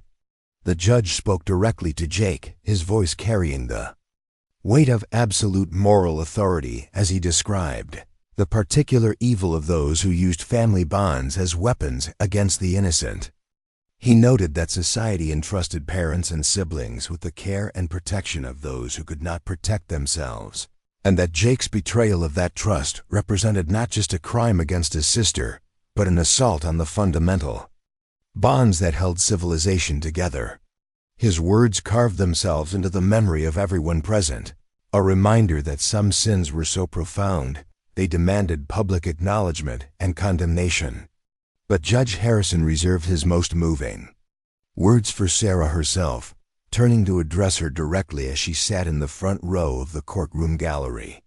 He spoke of her courage in surviving years of systematic abuse, of her strength in finding the voice to speak truth in the face of those who would have preferred silence, of her grace in choosing justice over revenge when vengeance would have been understandable. His recognition of her transformation from victim to survivor to advocate carried more weight than any formal commendation could have provided. The courtroom erupted in spontaneous applause as the judge concluded his remarks, a rare breach of decorum that Harrison chose not to suppress. Sarah found herself surrounded by people who had once been strangers, community members who had finally found the courage to stand with her against the forces that had kept her suffering hidden for so long. Women who had endured their own experiences, with abusive men pressed forward to thank her for giving voice to experiences they had never dared to speak aloud, while men who had suspected but failed to act apologized for their previous inaction. In the days following the trial, Cedar Ridge experienced a transformation that went far beyond the simple satisfaction of seeing justice served. Sarah's courage in speaking publicly about her abuse had opened floodgates that had been sealed for decades, encouraging other victims to come forward with their own stories of suffering and survival. The town's comfortable fiction that domestic violence was a rare aberration rather than a widespread problem could no longer be maintained in cruelty, the face of testimony that revealed the true scope of the issue. A women's shelter was established in the former Martinez ranch house, transformed from a place of suffering into a sanctuary for those seeking escape from dangerous situations. Sarah worked tirelessly to convert the buildings that had once housed her torment into facilities that could provide safety, healing, and hope to women and children fleeing abuse. The symbolism was not lost on anyone involved in the project, the way evil could be transformed into good through determined effort and community support. Thomas proved instrumental in the practical aspects of the shelter's operation, using his knowledge of construction and wilderness survival to create secure facilities that could house families in crisis. His presence also served as a deterrent to those who might have been tempted to interfere with the shelter's operations. His reputation as a man not to be trifled with, providing an additional layer of protection for the vulnerable women and children who sought refuge there. The shelter became a model for similar facilities throughout the territory, its success proving that even small communities could effectively address the problem of domestic violence when they chose to take action rather than look the other way. Delegations from other towns visited Cedar Ridge to study their methods and learn from their experience, carrying the lessons of Sarah's courage back to their own communities where other women were still suffering in silence. Sarah herself became something of a celebrity throughout the territory, her story reported in newspapers from Denver to Santa Fe as an example of the strength that could emerge from the depths of suffering. But she wore her fame lightly, understanding that her true purpose lay not in personal recognition, but in the practical work of helping others escape the kinds of situations she had survived. Her speaking engagements at churches and community gatherings were always focused on education and prevention rather than sensationalism or self-promotion. The relationship between Sarah and Thomas deepened and evolved as they worked together to build something meaningful from the ashes of her former life. Their love was tempered by shared purpose and mutual respect, a partnership between equals who had both faced darkness and chosen to create light. They were married in a ceremony beside Hidden Creek, with only the mountains and sky as witnesses to vows that had been tested by hardship and proven strong enough to support a lifetime of shared commitment.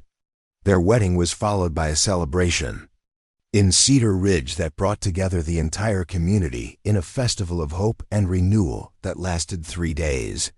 The woman who had once been written off as broken beyond repair was now recognized as one of the strongest people any of them had ever known, her transformation serving as proof that healing was possible even for those who had suffered the most profound forms of damage.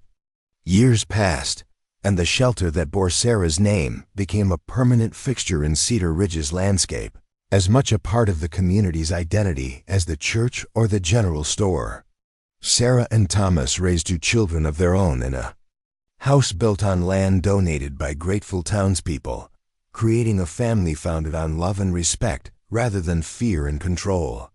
Their daughter grew up knowing that women could be strong and independent, while their son learned that true masculinity was defined by protection and service rather than domination and violence. The hidden canyon remained a sacred place for the family, a retreat where they could reconnect with the natural world and remember the journey that had brought them together. Sarah would often take her children there to teach them about resilience and healing, about the way water could carve new channels through the hardest stone if given enough time and persistence. The hot springs where she had first begun to believe in her own worth became a place of pilgrimage for the family, a reminder that renewal was always possible for those willing to do the difficult work of transformation. Jake served his full sentence without parole, his behavior in prison suggesting that his capacity for cruelty had not been diminished by his punishment. Reports from guards and fellow inmates painted a picture of a man who had learned to hide his true nature more effectively, but had not undergone any genuine transformation of character. Sarah read these reports with sadness rather than satisfaction, understanding that her brother's inability to change represented a tragedy that extended far beyond her own suffering. But Jake's failure to find redemption did not diminish the significance of Sarah's success in building a meaningful life from the ruins of her former existence.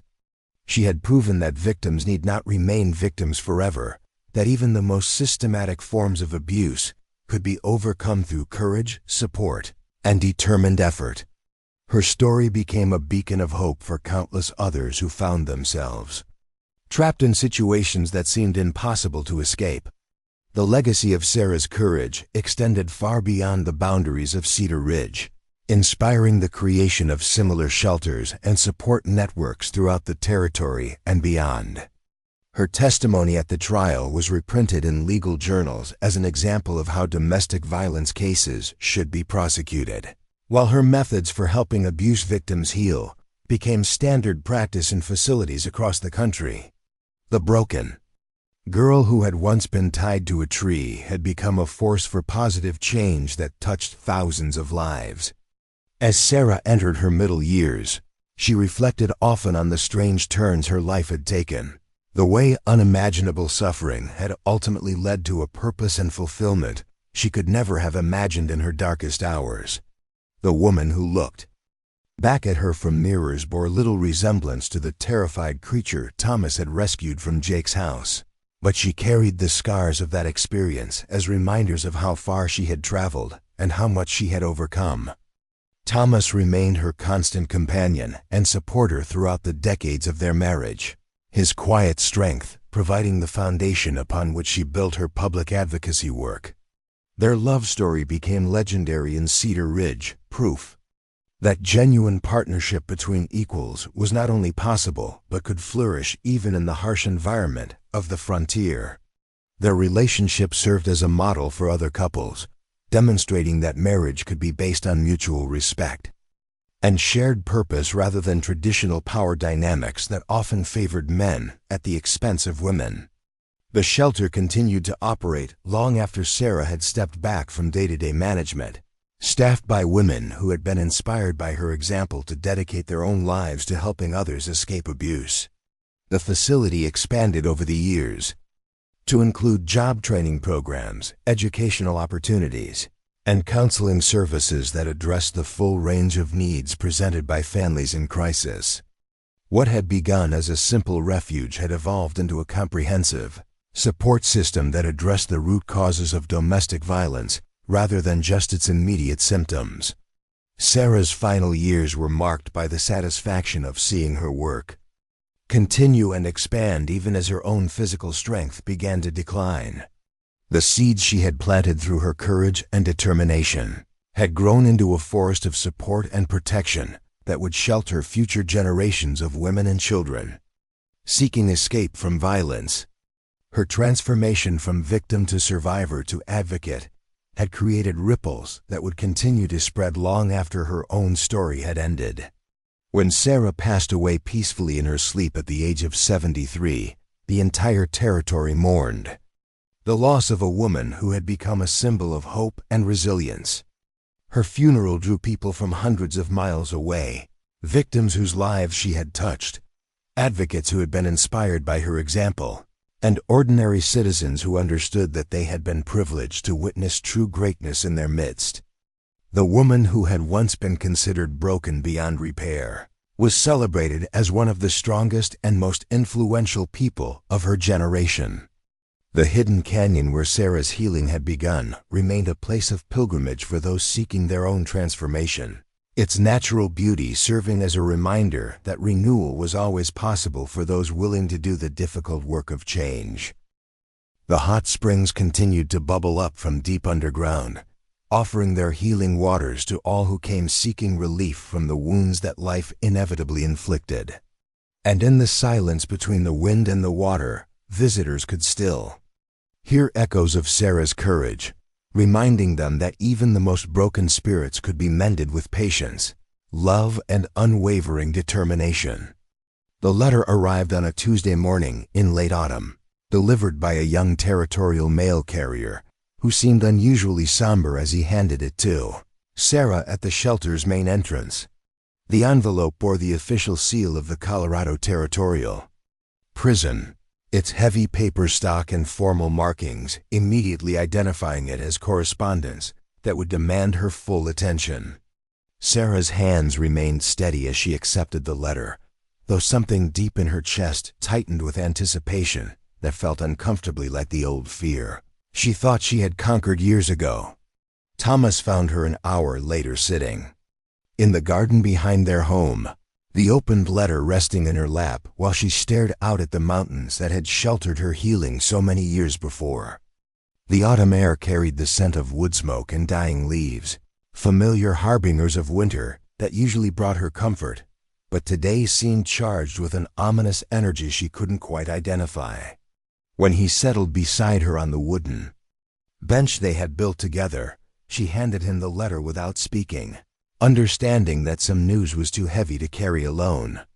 The warden's carefully formal language could not disguise the essential brutality of what he was reporting. Jake Martinez had died in his cell 3 days earlier, found hanging from a makeshift noose constructed from torn bedsheets and his own desperation. The official cause of death was suicide, though the warden's diplomatic phrasing suggested there might have been additional circumstances that would not be included in any public record. After 22 years of incarceration, Jake had finally chosen a permanent escape from the consequences of his actions. Sarah's reaction surprised her with its complexity, a swirling mixture of emotions that defied easy categorization or understanding. Relief was certainly present, the profound exhale of someone who had carried the weight of knowing her tormentor was still alive somewhere in the world, still capable of harboring resentment and planning revenge. But alongside that relief came an unexpected sadness, not for the man Jake had become but for the brother he had once been, before whatever darkness had taken root in his soul and transformed him into something monstrous. The memories she allowed herself to access were carefully selected, drawn from the earliest years of their childhood when Jake had still been capable of genuine affection and protection. She remembered him teaching her to ride their father's old mare, his patient hands guiding hers as she learned to hold the reins properly. She could still recall the way he had comforted her during thunderstorms, his 12-year-old bravery serving as a shield against her 6-year-old terrors. Those fragments of goodness made his later transformation even more incomprehensible, proof that evil was not always born, but sometimes cultivated through choices that accumulated over time until they became irreversible. Thomas sat quietly beside her as she processed the news, his presence a steady anchor in the emotional turbulence that Jake's death had unleashed. He understood better than most that grief could be complicated, that the end of a tormentor's life could bring as many questions as answers. His own experience with loss had taught him that death rarely provided the clean resolution that the living hoped for, that endings were often more ambiguous than satisfying. The warden's letter included a final paragraph that struck Sarah with unexpected force, informing her that Jake had left behind a collection of writings that he had specifically requested be delivered to her after his death. The package was being held at the prison pending her decision about whether she wanted to receive it, the warden's carefully neutral tone suggesting that he understood the potential emotional impact of such a bequest. The choice of whether to open one last communication from her brother would be entirely hers to make. Sarah spent 3 sleepless nights wrestling with that decision, torn between curiosity about what Jake might have wanted to say to her and fear that his final words would be one last attempt to inflict psychological damage from beyond the grave. Thomas offered his counsel when asked, but made it clear that this was a choice only she could make, that he would support whatever decision felt right to her, regardless of the potential consequences. On the 4th morning, as frost painted intricate patterns on the windows of their home, Sarah made her choice. She would retrieve Jake's writings, not because she owed him anything or hoped for some deathbed redemption that would retroactively justify his years of cruelty, but because her own healing required her to face this final chapter of their shared story with courage rather than avoidance. The woman who had once been terrorized by her brother's mere presence was strong enough now to confront whatever poison he might have left behind. The journey to the territorial prison took 2 days by train and stagecoach, winding through mountain passes that were already dusted with early snow. Sarah traveled alone despite Thomas's offer to accompany her, understanding that this pilgrimage needed to be made in solitude if it was to have any meaning. The other passengers seemed to sense something significant about her journey, offering polite nods and respectful distance without quite understanding why this middle-aged woman commanded such unconscious deference. The prison itself was a monument to hopelessness, its gray stone walls rising from the high desert, like a man-made mountain designed to crush the spirits of those contained within.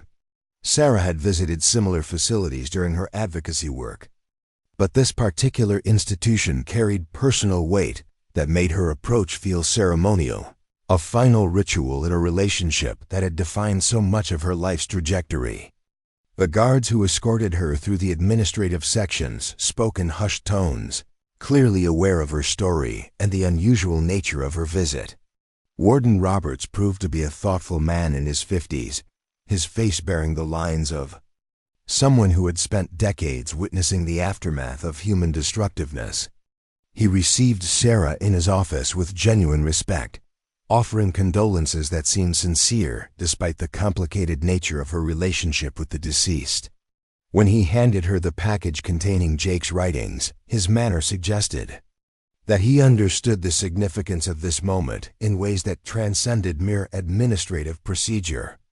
The package was heavier than she had expected, containing what appeared to be several notebooks filled with Jake's cramped handwriting along with loose sheets of paper covered in the same careful script.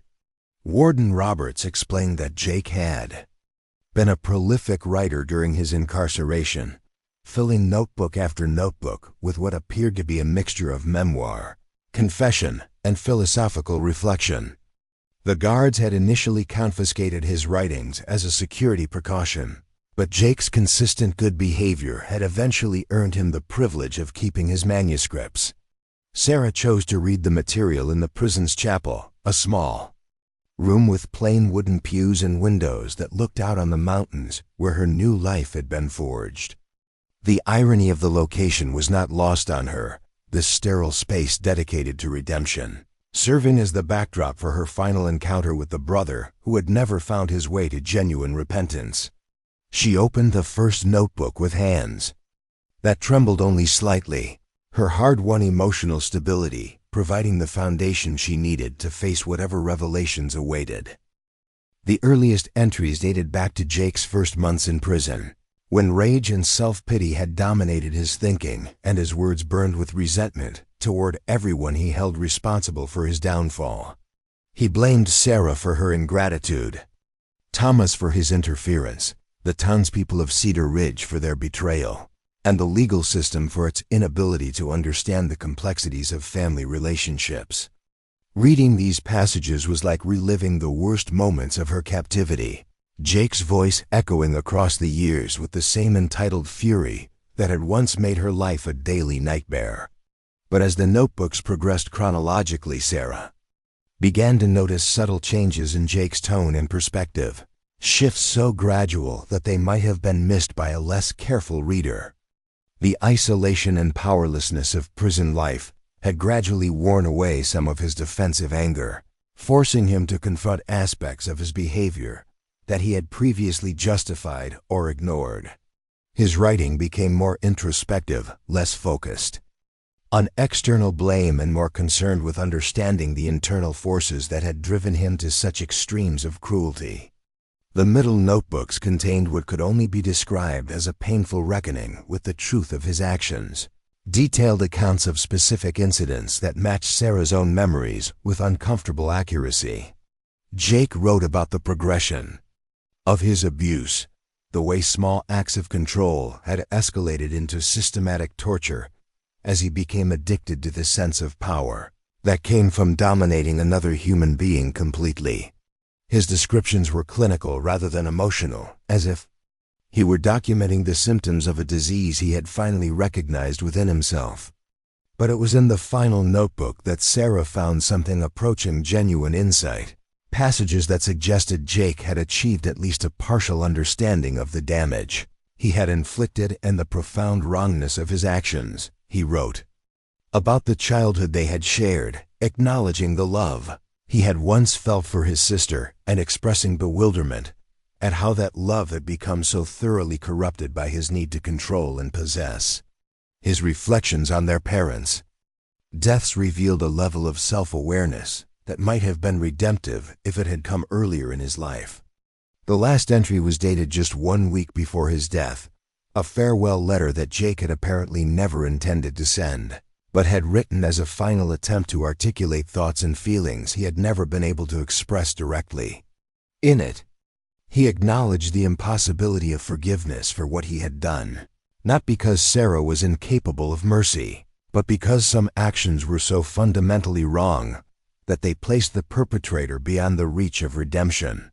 He wrote about his decision to end his life, describing it not as an escape from punishment, but as an acceptance of responsibility for crimes that could never be adequately atoned for. Reading Jake's final words, Sarah felt something shift inside her that she had not expected, a loosening of bonds she hadn't realized she was still carrying. His death had not erased the damage he had inflicted or magically transformed their shared history into something bearable, but his belated recognition of his own evil provided a kind of closure that she had never thought possible. The brother, who had once denied reality so completely that he seemed incapable of genuine human connection, had finally achieved enough clarity to see himself as he truly was. The journey back to Cedar Ridge passed in contemplative silence, Sarah's mind processing the implications of what she had read and what it meant for her own continued healing. Jake's writings had not contained the apology she might have hoped for, nor the explanation that could make sense of years of senseless cruelty. But they had provided something perhaps more valuable, confirmation that her memories were accurate, that the abuse she had endured was as real and devastating as she had always known it to be. Thomas was waiting for her at the station when the evening train pulled into Cedar Ridge, his weathered face creased with concern and love in equal measure. She fell into his arms with the gratitude of someone returning from a difficult but necessary journey, understanding that she had faced the final ghost from her past and emerged intact.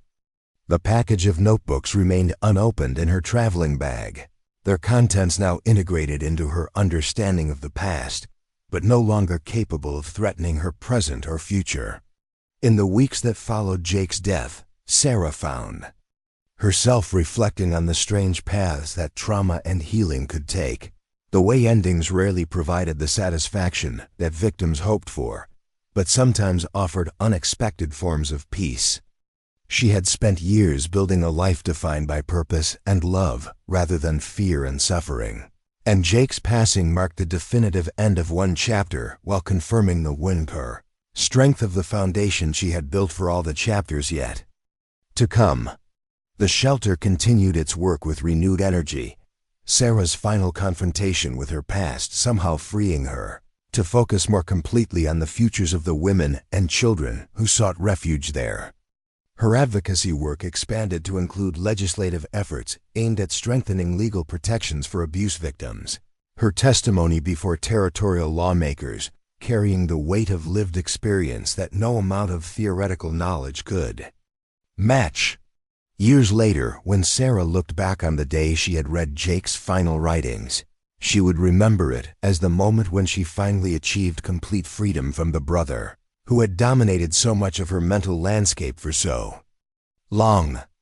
His death had not been the source of that freedom, but rather his belated acknowledgement of the truth she'd always known about the nature of their relationship.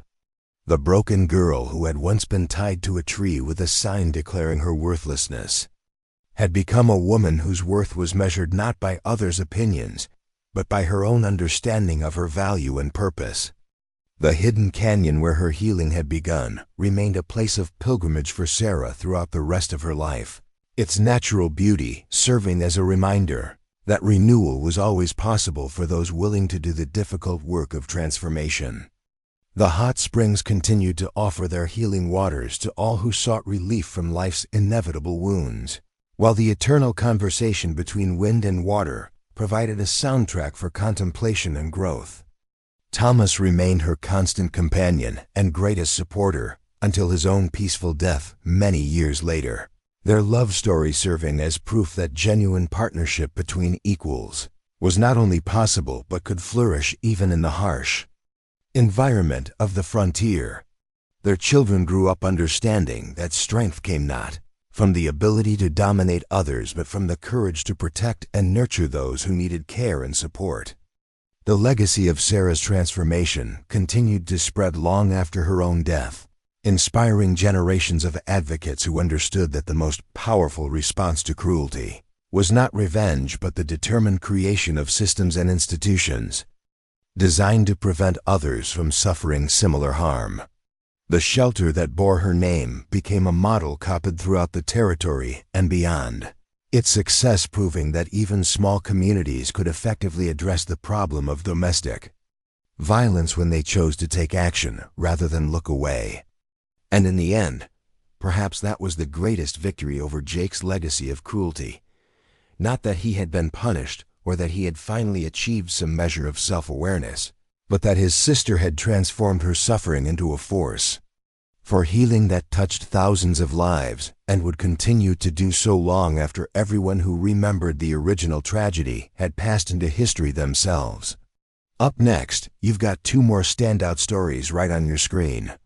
If this one hit the mark, you won't want to pass these up. Just click and check them out.